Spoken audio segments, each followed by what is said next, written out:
Франкенштајн на домашна адреса. Кинески дилери нудат смртоносна дрога како брза пратка до Македонија. Слободен печат откри мрежа на онлайн продавачи кои преку мали огласи, телеграм, сигнал и криптоплаќања нудат супстанции рекламирани како нитазени, синтетички опиоиди поврзани со стотици смртни случаи ширум светот. Оваа дрога е премногу опасна и е 500 пати посилна од морфиумот. Доведува до кома затоа што од микроскопски дози луѓето престануваат да дишат. Поради тоа што е пресилна, многумина паѓаат во безсознание и не се будат повеќе. Повеќе во новата истражувачка сторија на Мирослава Симоновска. Судијата Ѓоко Ристов не се чувствува виновен за задзиданите пари во куќата на неговиот дом во Неготино. Обвинителството ќе докажува дека криел имот и перел пари, а одбраната дека зидовите зборуваат. Неговиот адвокат Звонко Давидовиќ најави дека ќе докажат дека парите се на неговите родители и дека нивниот имот е легално стекнат. Повеќе на оваа тема пишува Фросина Факова Серафимовиќ. Извештај на ФЗОМ. Пациент во болница лежи просечно 5 дена. Во 2025 година во 62 здравствени установи во Македонија се остварани околу 194.000 болнички лекувања.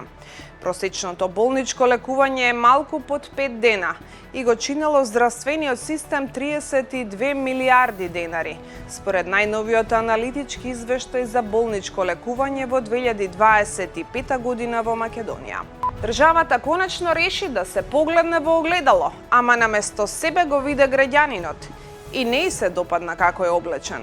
Македонецот е чудо, ќе носи чевли во кеса како за свадба, до врата ќе оди во папучи, пред институција ќе се пресоблече, ќе влезе достоинствено, ќе чека 2 часа и на крај ќе му кажат дека му фали уште една копија, пишува колегата Мартин Богатиновски во новата колумна со наслов "Папучите се поразени". Мартин денеска анализираше и на темата Америка сака партнери, не вечни ученици.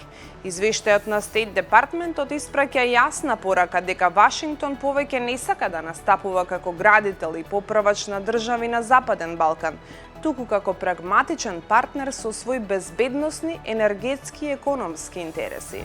Во следните неколку минути, вестите од Македонија и светот. Македонија треба да избира меѓу должи како Грција или штеди како Словачка.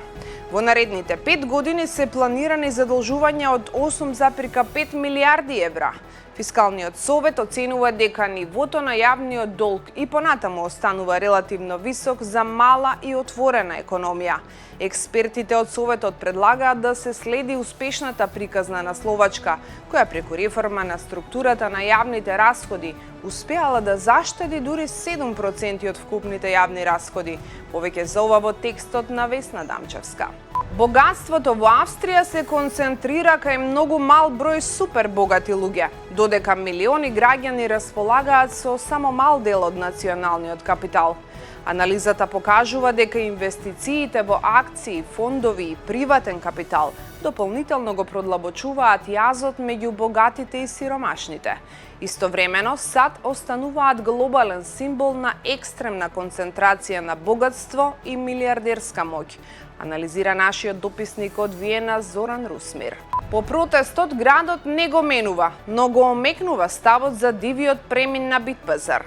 По неуспешниот обид за затворање од град Скопје за слободен печат одговорија дека не го менуваат мислењето дека преминот е опасен за граѓаните, но сега малку го променија ставот и изјавија дека се во комуникација со МВР и со општина Чаир за да се направи на ова место, како што велат, некаква регулација на сообраќајот, без конкретен одговор дали повторно службите ќе се обидат да постават ограда. Повеќе детали во текстот на колегата Филип Николов. Никотински фластери и гуми за џвакање. Алију најави нови мерки за одвикнување од пушењето. Тој на денешната пресконференција по повод Светскиот ден без тутун рече дека годинашното мото е насочено кон разоткривање на привлечноста и зависноста од никотин и тутун. Нема веќе бркање глодари и инсекти. Јаневска најави модерни студентски домови од октомври. Од 1 октомври студентите ќе бидат сместени во реконструираните студентски домови Стив Наумов и Кузман Јосифовски Питу, а најдоцна до септември се очекува да почне реконструкција и реновирање на сите други студентски домови во Македонија, најави денеска министерката Весна Јаневска. Најмалку 4 лица се ранети утрово во напад со нож на железничка станица во северна Швајцарија. Осомничениот напаѓач, идентификуван како 31 годишен швајцарски државјанин, е уапсен. Русија изгуби околу 1.360.110 војници од почетокот на инвазијата на Украина на 24 февруари 2022 година, објави утрово Генералштабот на украинските вооружени сили. Оваа бројка ги вклучува загубите на 1160 војници што ги претрпеа руските сили само во последните 24 часа. Нови тензии во Ормускиот теснец. Америка пак го нападна Иран. Техеран возврати. За крај информација за сите кои сакаме лето и плажа. Европа и во 2026 година ја избра својата најубава плажа, а првото место оди во Португалија, и тоа на место кое не е ниту Грција, ниту некоја од класичните масовни летни дестинации, туку плажата Монте Клеригу, сместена на португалскиот брег Коста Висентина на крајниот југозапад од Португалија. Толку за денес. За се друго се читаме на slobodnpečat.mk. До гледање.